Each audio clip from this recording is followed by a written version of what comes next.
salue dans le nom puissant de Jésus et je vous souhaite la bienvenue, le bienvenu dans notre nouveau numéro questions-réponses.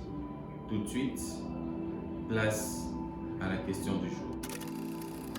Comment être sauvé et quels en sont les avantages? Aujourd'hui, par la grâce de Dieu, nous allons répondre à deux questions simultanément.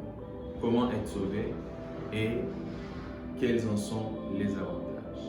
Avant de commencer ou d'entrer dans le vif de mon sujet, je préférerais faire la récapitulation de ce que nous avions vu un tout petit peu la semaine, dans le dernier numéro, le précédent numéro.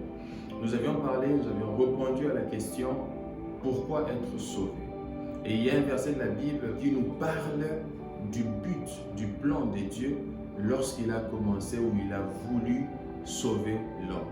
J'aimerais d'abord commencer par épingler un fait. Le fait est celui-ci. Dieu est celui qui voit la fin avant le commencement. Dieu avait déjà un plan merveilleux lorsqu'il créait l'homme. Il avait déjà vu qu'il fallait que l'homme soit sauvé. La Bible dit que Jésus-Christ est l'agneau de Dieu, immolé avant la fondation du monde. Et Jésus, avant même que le monde soit créé, avait déjà été immolé, simplement parce que Dieu avait visualisé le film de la création, le film de l'humanité, et il avait vu que l'homme avait ou aurait besoin d'être sauvé quelque part à cause de la présence du péché. Raison pour laquelle, avant même que la terre n'eût reçu sa première pierre de construction, Jésus-Christ avait déjà été immolé. Alors, Éphésiens chapitre 2, le verset 7 nous donne un aperçu du plan et du but de Dieu par rapport au salut de l'homme. La Bible dit « Pourquoi ? Afin de démontrer pour tous les âges à venir l'extraordinaire richesse de sa grâce par la bonté qui nous a témoigné en Jésus-Christ. » Bien-aimé, Jésus-Christ s'est sacrifié pour que Dieu puisse manifester sa bonté, pour que Dieu puisse démontrer sa puissance dans le siècle présent et dans les âges à venir.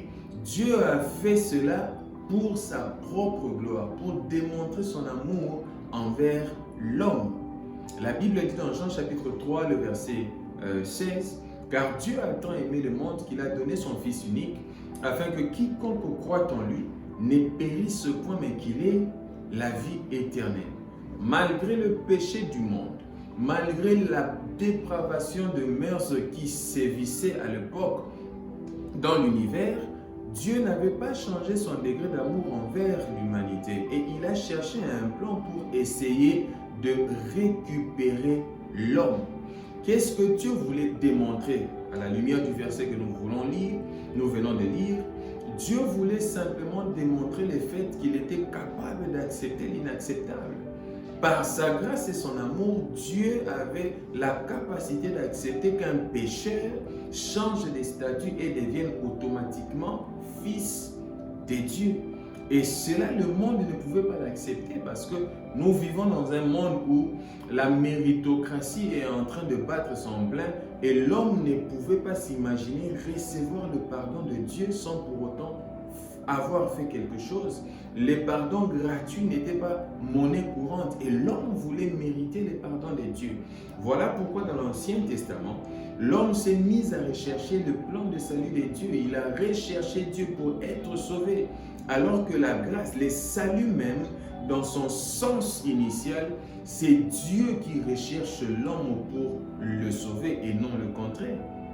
L'homme ne cherche pas Dieu pour être sauvé. L'homme, c'est celui qui s'est mis dans ses problèmes et c'est Dieu qui est venu chercher l'homme pour récupérer la vie de l'homme. C'est cela le plan merveilleux de Dieu qu'est le salut. Par sa grâce, il a démontré son amour ou par son amour, il a démontré sa grâce en acceptant que le pécheur puisse changer de statut et devenir enfant de Dieu. Cependant, comment accéder à ces plans de salut? Comment y accéder? Romains chapitre 10, le verset 9. La Bible nous dit, si tu confesses de ta bouche le Seigneur Jésus, et si tu crois dans ton cœur que Dieu l'a ressuscité d'entre les morts, tu es sauvé. Tout commence par la confession de la bouche. Et puis s'ensuit la croyance dans le cœur. Vous pouvez bien confesser de votre bouche le Seigneur Jésus. Mais si vous ne parvenez pas à croire dans votre cœur que Dieu l'a ressuscité d'entre les morts, le salut n'est pas votre apanage. Et nous avons ainsi dans les églises plusieurs personnes qui ont confessé publiquement mais qui n'ont jamais cru que le Seigneur Jésus a été ressuscité par Dieu. Et cette condition seconde est la condition majeure, la condition clé qui nous ouvre la porte dans la famille de Dieu. Ce n'est pas en confessant simplement que Jésus est Seigneur devant les gens que nous accédons directement. Nous devons croire dans notre cœur que Dieu l'a réellement ressuscité d'entre les morts. Et aux hommes, nous pouvons tromper, nous pouvons faire cette prière simplement parce que la personne qui a présenté l'évangile était tellement insistant et pour s'en débarrasser, nous faisons la prière d'acceptation, mais au fond du cœur, nous n'avions pas cru que Dieu l'avait réellement ressuscité d'entre les morts. Malheureusement, il y a des tas de personnes comme ça dans les églises. Et ces gens passent des années après années à tourner autour du même pot. Pourquoi? Simplement parce qu'ils n'avaient pas cru réellement que Christ avait été ressuscité d'entre les morts. Donc, pour résumer ce point, nous dirons que pour accéder au salut, il y a deux actions majeures à effectuer. La première action, c'est de confesser publiquement son appartenance au Seigneur Jésus-Christ en confessant, en déclarant que nous sommes devenus enfants de Dieu. Et la deuxième action, cette action est irréversible et le salut ne vient pas sans cette action, c'est de pouvoir croire dans notre cœur que Dieu l'a ressuscité d'entre les morts. Alors, quels sont les avantages qui s'attachent au plan du salut? Pourquoi Dieu nous a-t-il sauvés? Quels sont les avantages que nous gagnons lorsque nous sommes sauvés?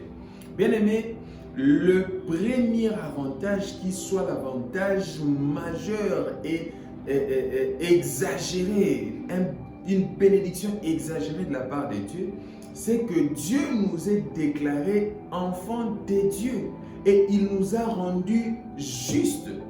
Notre justice ne vient pas du fait d'avoir fourni des efforts pour accéder au plan du salut, mais à cause de ce que Christ a fait à la croix pour nous. Lorsque nous lisons à nouveau Éphésiens chapitre 2, le verset 8, la Bible dit « Nous avons été sauvés par la grâce de Dieu. Mais cette grâce, nous l'avons acquise au moyen de notre foi. Nous l'avons saisie au travers de notre foi. » Elle dit « Cela ne vient pas de nous, mais c'est le cadeau de Dieu. » Pour vous choquer, c'est que même la foi que vous avez utilisée pour accepter le Seigneur Jésus n'est pas une foi qui est venue de vous. La Bible dit que c'est le cadeau de Dieu. Pourquoi Dieu nous a-t-il fait don de sa foi pour l'accepter comme Seigneur et Sauveur? Simplement parce qu'il ne voulait pas que les gens deviennent orgueilleux du fait d'avoir reçu le Seigneur Jésus. Il y en a de ceux-là qui sont orgueilleux par rapport à leur nombre d'heures qu'ils passent dans la présence de Dieu. Il y en a de ceux-là qui deviennent orgueilleux par rapport à leur vie de sanctification qu'ils mènent.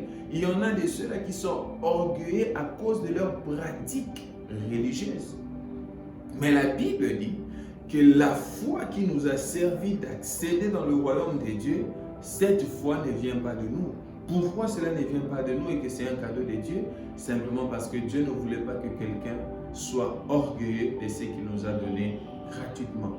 Bien-aimés, nous sommes devenus enfants de Dieu de manière gratuite. Il n'y a aucun effort à fournir pour être enfant de Dieu.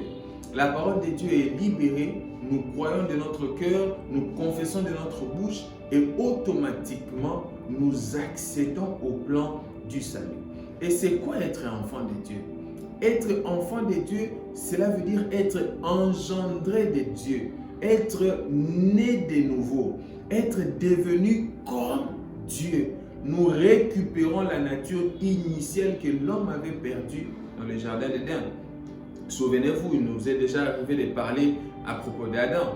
Adam avait reçu le corps immortel. Lorsqu'il a été créé, son corps était un corps incorruptible, le même type de corps que Christ avait reçu lors de sa résurrection. Mais lorsque nous sommes sauvés, les plans du salut ne changent pas la nature de notre corps. Les plans du salut ne changent pas la nature de notre âme. Les plans du salut commencent d'abord à changer la nature de notre esprit. Parce que les péchés nous avaient rendus morts devant Dieu. Nous n'existions plus à cause du péché que l'homme, Adam, avait manifesté dans les jardins. La Bible dit, car tous ont péché et sont privés de la gloire de Dieu. Nous avions été privés de la gloire de Dieu. Nous avions été séparés de Dieu à cause du péché. Et la grâce de l'Éternel, la grâce de Dieu est venue au travers de l'œuvre de la croix pour nous redonner cette nature divine. Notre esprit a été recréé. Notre esprit a été régénéré. Comprenez un fait, c'est que vous n'aviez pas été restauré au niveau de votre esprit. Vous aviez été recréé. Vous avez un esprit neuf, un esprit identique à Dieu. Vous n'êtes pas moins que Jésus. Vous n'êtes pas plus que Jésus. Vous avez simplement reçu la même nature que lui. La Bible nous a promis le fait que Dieu ait fait du Seigneur Jésus le premier-né de beaucoup de frères. Si je suis frère à Jésus, c'est que je pense bien que j'ai la même nature, la même appartenance, le même ADN que le Seigneur Jésus-Christ de Nazareth. Comprenez cela. Le premier avantage, je pense que nous allons développer d'autres avantages dans nos prochaines vidéos, mais retenez pour cette fois que Dieu, par sa grâce, nous ayant sauvés, a fait de nous ses enfants d'adoption. Et ces plans d'adoption, il avait élaboré avant la fondation du monde. Raison pour laquelle, lorsque Jésus mourait, il mourait pour accomplir ce que Dieu avait déjà vu avant la fondation du monde. Et c'était quoi ces plans? C'est que nous soyons devenus enfants de Dieu. Ces enfants qui ne sont pas nés de la volonté de la chair, ni de la volonté du sang, mais de Dieu. Et nous sommes devenus des esprits vivants dans la présence de Dieu. Dieu nous a placés ensemble avec lui. Il y a tant d'avantages à être devenu enfants de Dieu. C'est un privilège pour nous que d'être appelés enfants de Dieu. Et l'une des choses qui nous garantit avoir été rendus enfants de Dieu, c'est que Dieu nous justifie. Il nous rend justes devant lui. Nous avions vu dans l'émission précédente, c'est que Dieu nous avait déjà prédestinés à être inattaquables en justice. Personne ne peut nous accuser devant Dieu. Personne ne peut prétendre nous accuser devant Dieu, car Dieu, dans son plan, avait déjà prévu que nous soyons inattaquables devant lui. Bien-aimé, je t'encourage. Toi qui n'as pas encore reçu le Seigneur Jésus comme Seigneur et Sauveur, croyez-le. Il y a beaucoup d'avantages à être enfant de Dieu. Lorsque vous êtes enfant de Dieu, vous bénéficiez de toute la potentialité de Dieu, de tout le pouvoir de Dieu, la plénitude que Dieu a déversée dans le plan de salut, et vous en serez bénéficiaires.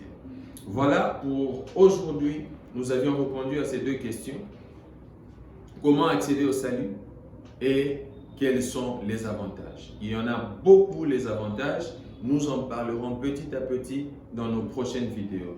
Pour l'instant, laissez-nous des commentaires dans cette vidéo. Laissez-nous des questions en commentaire et n'oubliez pas de vous abonner à notre chaîne.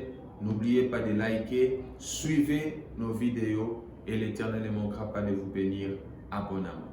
Que le Seigneur vous bénisse et je vous donne rendez-vous dans notre prochain numéro. Bye.